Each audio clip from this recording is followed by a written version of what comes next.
I started the Real Mental podcast because it bugs me when film and TV miss the mark about how mental health gets portrayed. Real Mental is a podcast where a film-loving psychiatrist, that's me, talks to a film critic to help people figure out their lives by getting to the truth about mental health in the movies. Welcome, Shane Conto, to the Real Mental podcast. Thank you so much for having me. I look forward to being here. It's really fun because I loved this movie, Flora and Son. Yes. And I think it's going to be super exciting to have a conversation about it with someone who knows a lot about film. So why don't you, first of all, tell the listeners who you are, what you do, and then we can jump right in. Perfect. I guess a little bit of background for myself. I work at a college full time. I run a tutoring center, and I'm an adjunct instructor. I teach business math, statistics, and analytics. So this is my kind of avenue to be able to explore my passion of film. I took film class in high school. I was in film club in college. So ever since 2016, I've had a YouTube channel, the Wasteland Reviewer YouTube channel, where I've done reviews for, now I do all kinds of stuff, but it started with movies. And I write for a few websites, do podcasts and such, but I love film. And I was really looking forward to getting a chance to talk about Flora and Son. I'm a huge fan of director John Carney and his films Once and Sing Street. I definitely have a love for Irish stories and film. I'm a huge fan of Cartoon Saloon, who's made Secret of Kells and Wolfwalker, Song of the Sea. Two of my favorite movies of the past couple of years have been Belfast and Banshees of Inisherin. So I was looking forward to seeing John Carney's new film, which is Flora and Son. So look forward to being here to chat about it. Well, what in particular did you like about it, Shane?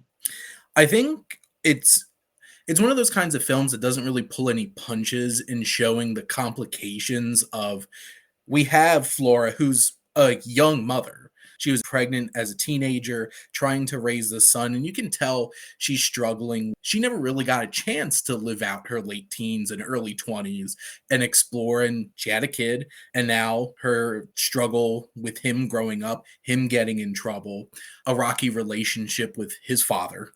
And I love the fact that this film shows such a raw look at their relationship. I love how John Carney creates films that have so much weight in terms of music. I love music along with movies, and music in film can make such a big difference in terms of capturing emotions. And in this particular film and all of John Carney's films, it's very deeply rooted in the plot of the film, the themes of the film. And I love the dynamic in terms of Flora and Jeff, played by Joseph Gordon-Levitt, and their interesting relationship that they develop over the course of just a camera. And from a very uncomfortable and awkward first impression, which 100% on Flora, as she's trying to process this dynamic. But I love how John Carney pulls them into the room together, whether it's in the room or on a rooftop or in a park, and you really feel that relationship and their connection over music. And I think those are the things that really stood out to me about this film. This is, I think, the third film of John Carney's that I've seen, and it's the third one that I really, really love. So he's a definitely batting 1,000 with me. So Yeah, I like the fact that the main character was so unapologetically her profane and yes. aggressive self, and she's just in your face Mhm. all the time. And she understood herself too. Like she said, I'm angry. I've been angry for a long time. And, you imagine what her childhood must have been like, right? But this is a young woman who has a fair bit of insight into herself. When she was talking about why she had her child, she Mhm. said that she thought, someone would love her or someone would pay attention to her, and she knows herself in a way, and she's not ashamed of who she is, right? Even though she knows she's a difficult person, Mhm. but she has that, I call it ruthless compassion for herself, right? That's my Mhm. brand, is ruthless compassion. And she has that ruthless compassion for herself. She's willing to be her true self unapologetically. So I love that part of her. And I love the fact that you really see her grow. like Mhm. she grows up through the movie, right? Even though her son is 14, Yes. the person who's growing up the most in this film is her, is Flora, because through the music, she is becoming more of a mother and more of a real full person. Mhm. Absolutely. And I think it's interesting how the music helps her in a couple different levels because being able to commit and learning an instrument, which I've tried to self teach myself guitar in college. When you don't have somebody kind of nudging you along, it's a hard process of really trying to get that commitment. And as a 19-year-old, I don't think I was truly committed to trying to learn an instrument by myself for the first time. And it's that kind of commitment that I feel like Flora's been missing a lot in her life. And obviously, she has her tumultuous relationship with Ian, Jack Rayner's character, her son's father. And it seems like she struggles with being able to make those kinds of commitments. And through the music, no matter what her motivations were at the beginning, you really see it grow how this music has helped shape her. It's helped her connect with her son and her encouragement with like his rap experience and making his music video and stuff like that. And then also through her relationship with Jeff, I feel like she was able to understand and really connect with another human being because based off of what we see of Ian in the film, which we don't spend a ton of time with him, but he definitely doesn't seem like the kind of person that's going out there trying to make strong connections with people. And he also has a lot of his own growing up to do. And I think through Flora's relationship with Jeff and their connection with the music, when she's aggressively herself and trying to give him feedback, at first it's interesting because he's a little defensive about it. And I feel like feel like most people would be a little defensive getting feedback about their art because art's so Especially from your personal. student. Yes, in that kind of dynamic, and I think that's the moment when he realizes when she's able to help him grow his own creation, and there's that relationship there and that dynamic and that collaboration. Jeff opens himself up too because at first he seems like, oh, he's the perfect guy, this really nice guy, but he has his own baggage too that he doesn't seem to be confronting the way that he probably should. And between Flora and Jeff together, by the end, they have such a great dynamic. And it isn't just that it's simply like, oh, they fell in love with each other. Yeah. They helped each other grow and be able to open up and realize what they have to do to move on and grow to the people that they are by the end of the film. Yeah, absolutely. It's very nice to see that dynamic portrayed because it's not your typical rom-com, right? No. They don't even end up in the same place, which is Yes. I really like that. I appreciated that it wasn't this like sort of tied up in a bow Mhm. situation, right? It's left to, we'll see. But I particularly liked how, in that first awkward conversation, she's really using her sexuality as a Yes. weapon, right? And at the very beginning of the movie, what do we see? She's in a bar, she's trying to pick up a guy, Yep. right? And she finally settles for the guy that she didn't really want to, go with, but he was Yeah. the only thing on offer. And so she ended up with him. And then, of course, he skedaddled as soon as she found out that she has a son. But, you can see that, she puts her sexuality first Mhm. and probably has done for a long time, ergo the, teen pregnancy. Yes. And she does that with Jeff. But as the relationship evolves, music is the thing that unites them, not her sexuality. And Mhm. she's maturing. She's going from objectifying herself to being a person who has these interests and these talents. And then they could be peers as opposed to this weird power dynamic where she uses her sexuality as a Mhm. cudgel, right? And I love that as a person, as a woman, as a therapist, to see Mhm. how a woman can take that, the way that she presents in the world, and shift it in such a positive way through music. Absolutely, and I love that opening sequence of the film because you brought up a very important point that this is probably how she's interacted, engaged with men her whole entire life. Obviously, it worked on Ian to a point where they both, wind up having a kid before either of them are definitely ready to. And that whole opening sequence where they wake up the next morning and the whole exchange about her having a kid And just that whole dynamic was like, it's a funny moment and there's a lot of humor in it. And that's another thing I appreciate about the film is it knows where to have some humor in terms of processing through some of these things. But that opening interaction between her and Jeff, basically the two things that we know about Flora at this point is one, she's a mother, and it seems like her two main interests are, hooking up and drinking. And she's using both of those things in that first interaction with Jeff, and it doesn't work. It creates an uncomfortable dynamic. And it is that growth that we get to see through the film where they finally get to grow into more healthy dynamic.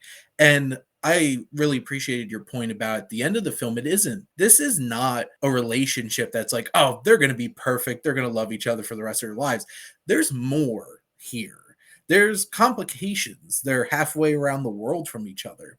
But what the film has done is create that satisfaction of knowing that both of them are in a place where they could make it work. And that's the journey. And, there's so much more that go into relationships than just having a connection with somebody. Timing and space and like where you are in your life at certain points, but being able to see both of them being in a healthy place to be able to make a relationship work and have that dynamic with each other so satisfying by the end. Absolutely. When I think about how the whole musical journey started, I Mhm. think the way they did that was so beautiful because, she's aware that her relationship with her son is terrible, Yes. and she's clearly very ambivalent. She even admits to her friend that sometimes she wishes he weren't there, right? And her Mhm. friend is quite horrified by this. But, she's very, very brutally honest with Mhm. herself, about herself, and with the people in her life. I think that's a good quality. I think it can be a very off putting quality on her part. It's an excellent quality as an artist. And as we see at the end with her Mhm. song, putting that brutal honesty into music is perfect. So, channeling that brutal honesty is great. But when we go back to the beginning of my point, here she is thinking, I'm a crap mother and, I should try to do something to improve my relationship with my kid, if only to keep him out of jail. And then she walks by the skip and she sees this old guitar and she grabs it and then she gets it fixed up. And then her son wants, nothing to do with it because, it's a guitar and he's a 14-year-old and he's interested in electronic music and rap Yeah. because that's what his little posse is into. And the girl Yeah. he has a crush on is interested in. So, here she has this guitar and for whatever reason, she decides, maybe I'll pick it up. And again, maybe for the same bad reason that she decided to have the kid. As she says to Jeff, I'll get some attention. Somebody will like me. Somebody will see Mhm. me and think I'm interesting. Right. And he says, you have to commit. And initially she's, not interested, but then she does. And then when she hears her son playing his music and is impressed, and then brings her musical interests and taste and talent into the mix, that relationship just completely shifts, Yep. to the positive.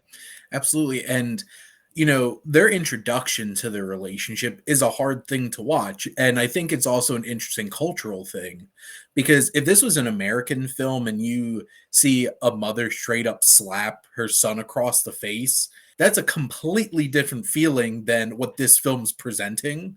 And I think that's one of the interesting elements of this being a very Irish and specifically the culture that this is capturing or lower income individuals and just the dynamic of how Flora interacts with Max in this film and how you see that progress because she gets the guitar. She has well meaning in it, but she could have just, tried to figure out what her son's interested in, but there's not that communication. And then, she sits down in front of the TV and sees this competition. It's like, oh, what if I could make some money or become famous and use this guitar? And that's where she's coming from.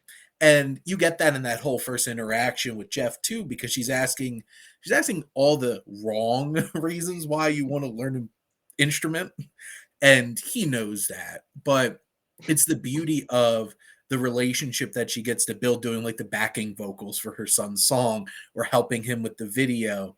And I think the shining moment of the film in terms of her growth as a mother is where she stands up in that courtroom for her son and not only gets a bit of a reduced sentence, like he's going to wind up having to serve some kind of time. He did, steal. It's at that point. But when she went up to that judge in the parking lot and said, "Can he please bring his music?" and justifying it's like the whole entire point of like juvenile detention should really be, helping them grow into a better person for when they leave. And her making that justification, the music's going to be good for him.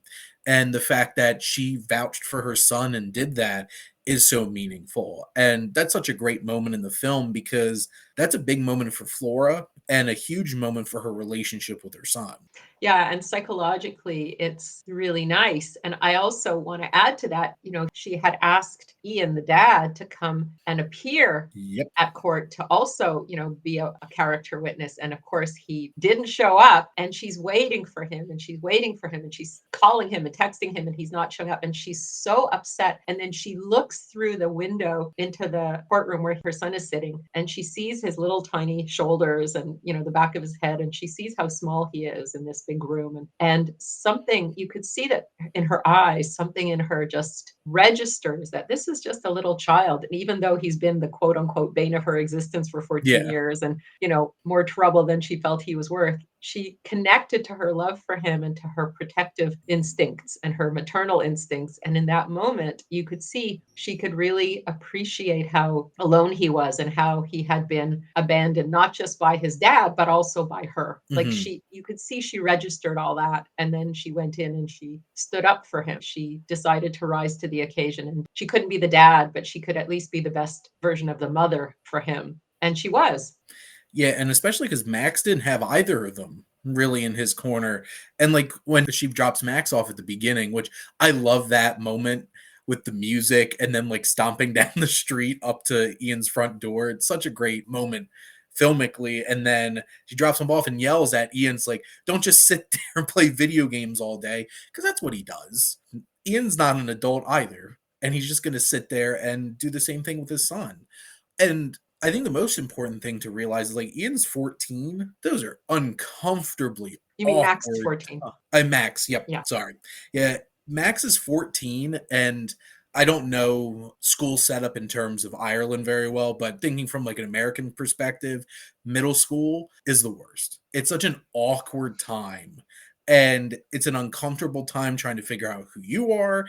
You're not quite like a little kid anymore, and you're not quite a teenager yet. And Max is really trying to figure out himself and his whole dynamic with the girl that he likes. And that was so uncomfortably awkward when he like yells at her. It's like, "See you later, Sarah," or whatever. And she's like not even paying attention to him at all. And that's all the audience needs to see of like what this dynamic's really like and how one-sided it is. And there's a couple moments where Flora tries to be a wing person for her son and go up and try to talk to her and like invite her over and stuff like that. But it's that kind of dynamic of one, Flora's still not grown up and she's trying to raise a kid who's in one of the most uncomfortable and awkward times in growing up. And that's what makes it so important, that growth at this point in Max's life, that Flora finally gets there and can support him in that way.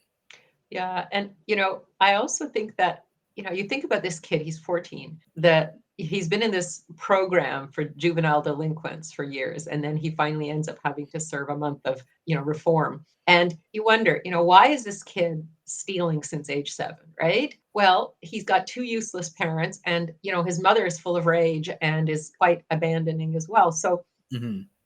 it's like a cry for help, right? Yeah. He doesn't necessarily see it as a cry for help. He just has stuff he wants and he wants to get it. But it's clearly a cry for help. When the judge was sending the kid to juvenile detention, I was thinking, they should be sending the father, they should be sending the mother because it's the parents' fault that this kid is 14 years old and stealing. Obviously, that's not how the system works. But Yeah. I think that Flora, when she's looking at her son from outside the room, waiting for the father who never shows up, I think she kind of got that, it's their fault that this kid is in trouble. And that was like a moment in her mind where she really decided that she needs to reform. Mhm. And you can really see how she deals with him, how she gives him such a hug and says he's going to be okay. And then when she's there with him, just the look on her face, you could see the loving look on her face when he comes out after a month, and they're sending each other music through the month. Like Mhm. she did a month of reform as well as he did. Like she reformed herself as a parent while he was reforming himself as a junior criminal. Well, and that's an important piece of growth in her realizing that that's that opportunity. And what's interesting, it's what she always wanted of him not being there, but she's grown up enough to realize what she needed to use that time for as well, was trying to become a better mother and not just, living her best life and doing something for her, which I love when her friend calls her out and they're like, Flora, this has always been about you. And sometimes you do need somebody in your life to like point that out, Yeah. to realize that. And I think one of the things that I love so much about this film is Eve Hewson, who plays Flora. This is one of my favorite performances this year that nobody's talking about, because I feel like this film completely flew under the radar on Apple TV Plus. Definitely wasn't one of their films that they put any effort into, marketing, like Killers of the Flower Moon or Napoleon, which cost hundreds of millions of dollars. This kind of just plopped there. And her performance, Flora wouldn't work as a character if you didn't have an actor with the ability to stand up and show that kind of confidence and presence in this film. And there's so much emotion going on in her performance.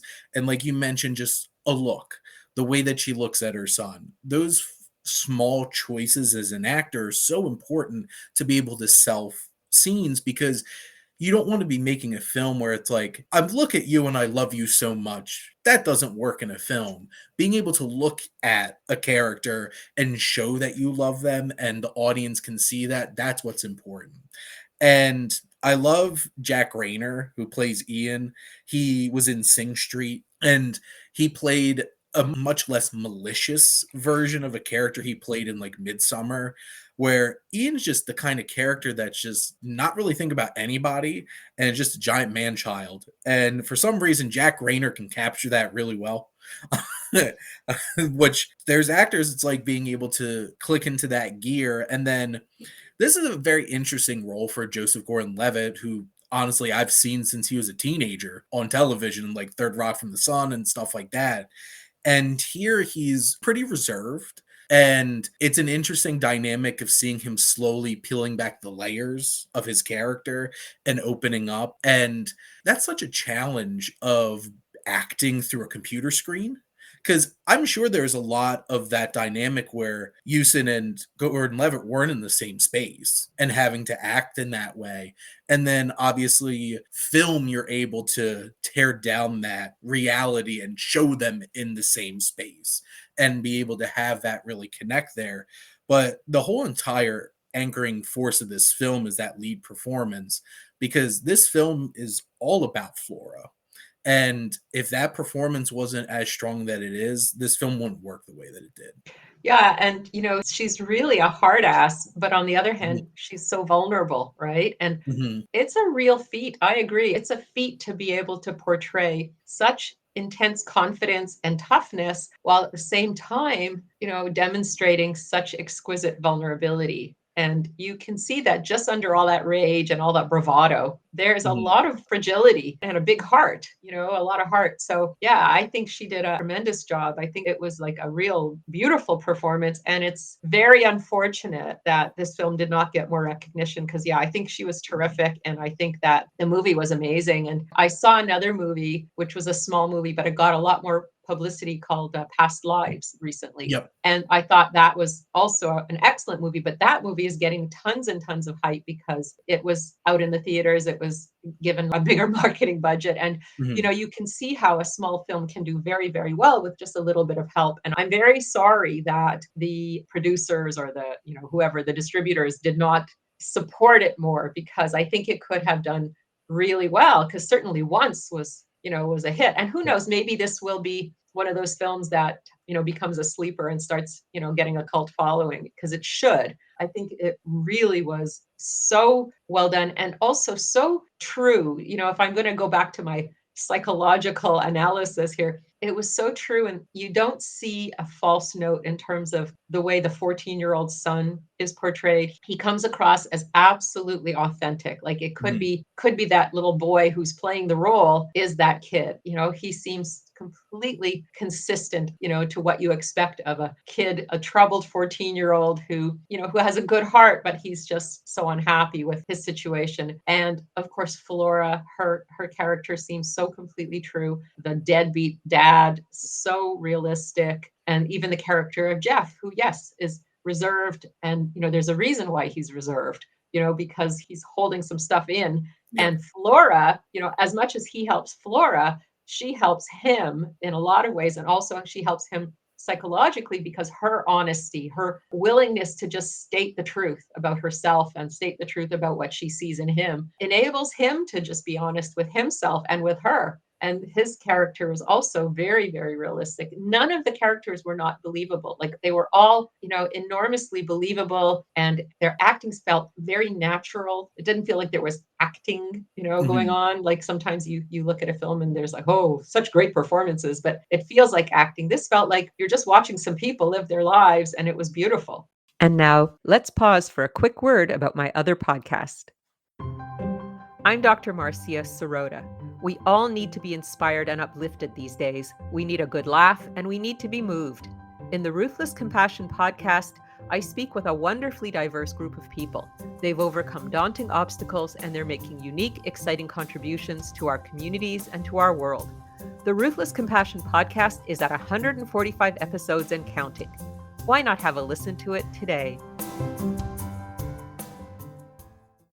Yeah, if you were to tell me that Eve Hewson was just Flora, I'd believe it. That felt so natural, her performance there. And Oren Kinlan, who plays Max, feels like a kid. And that's one of the biggest challenges of trying to have younger characters in films is you can't write them to be too precocious because then they don't feel like a kid anymore. Yeah. And, those kinds of characters have their places, but not in this film. It's a troubled kid who doesn't really understand how to process things in a healthy way and to cope in a healthy way because he didn't learn any of that from either of his parents, who neither of them know how to cope with things in a healthy way. So it would make 100% sense that this kid doesn't either, because it would have been so easy to have them be like, I'm the adult character in the room and I have to take care of my parents. But that wouldn't feel true to the story that this film's trying to portray. And especially with the Jeff character, which 100% correct, Flora did so much for him in terms of being able to open up. He gave me the feeling of like he had this life that he screwed up. And it seems like his way of dealing with it is to start fresh and be this new person and not really confront what he left behind. And I feel like Flora helped him find himself into a place where it's like, she's been through a lot and she's able to grow. And he actually has to confront the fact that, like, he has kids, he was an alcoholic, and being able to connect back with that and still be the better person that he is now. And I think that's really important.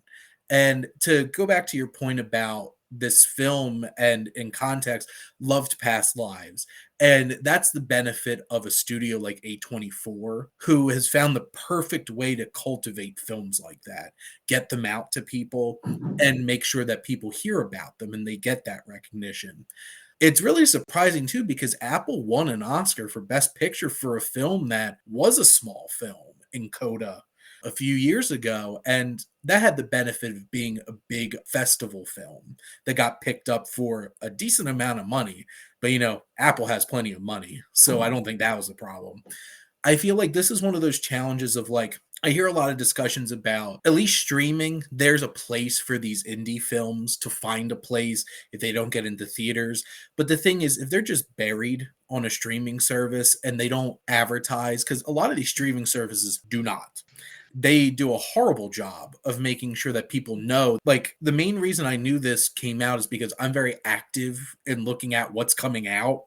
And I even had a few friends that are huge fans of John Carney's work that they didn't realize it was coming out until I'm like, oh, I watched this morning.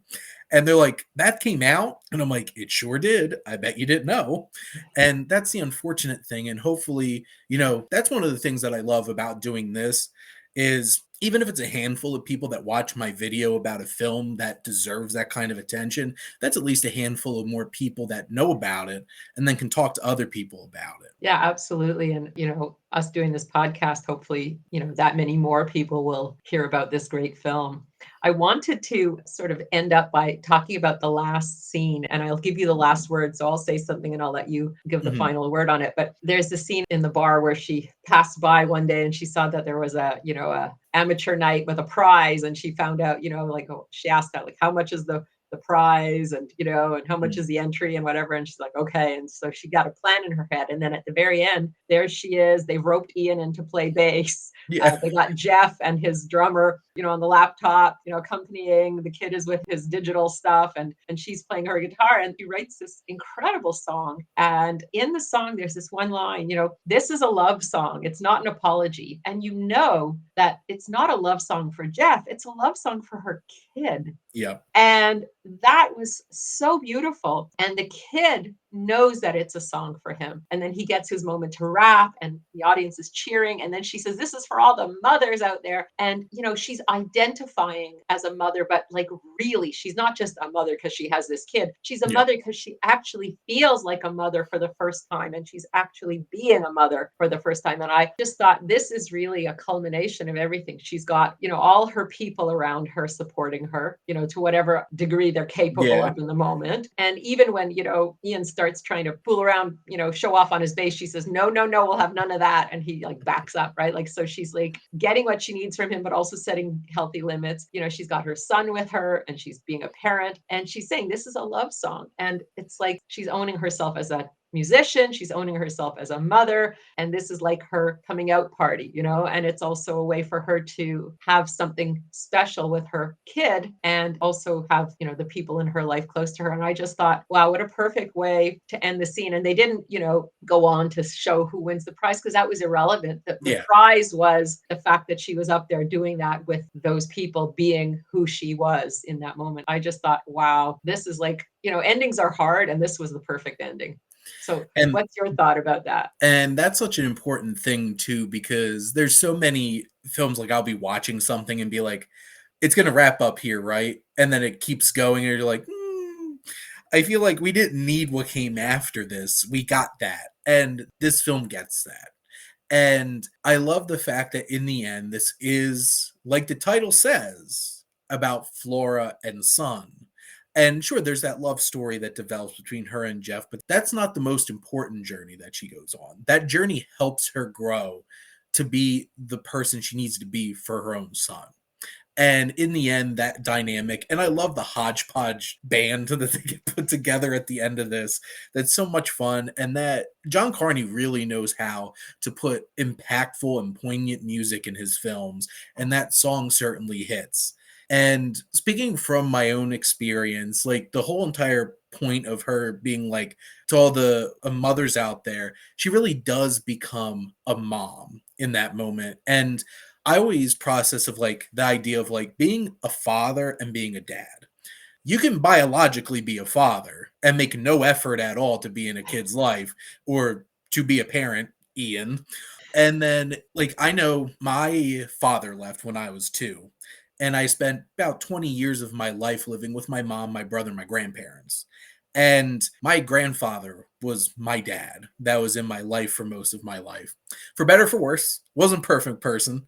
I learned good things from him, learned not to do certain bad things from him, but it's one of those kinds of things of understanding there's that difference. And I'm happy now that for the past 7 years of my life, I've had a relationship with my father.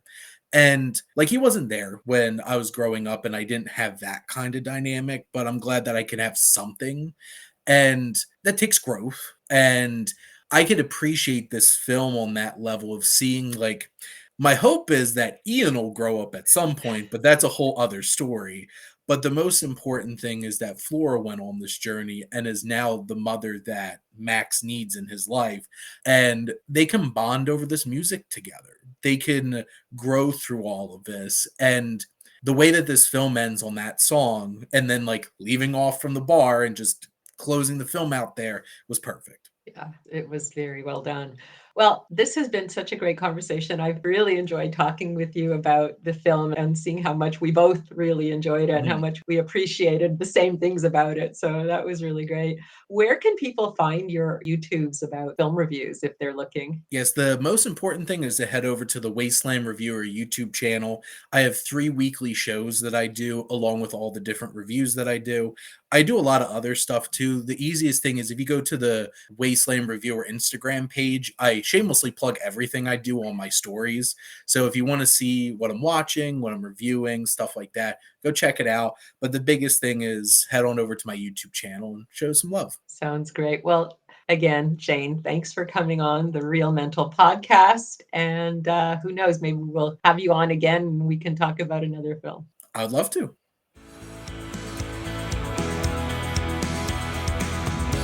This is Dr. Marcia Sirota. Thanks for listening to the Real Mental podcast. Please leave a review and your comments wherever you listen to podcasts. And don't forget to sign up for my free newsletter at marciasirotamd.com. While you're at it, why not check out my Ruthless Compassion podcast with over 140 episodes and counting? And if you have any ideas for guests for either Real Mental or Ruthless Compassion podcasts, please email us at info@marciasirotamd.com. Happy listening!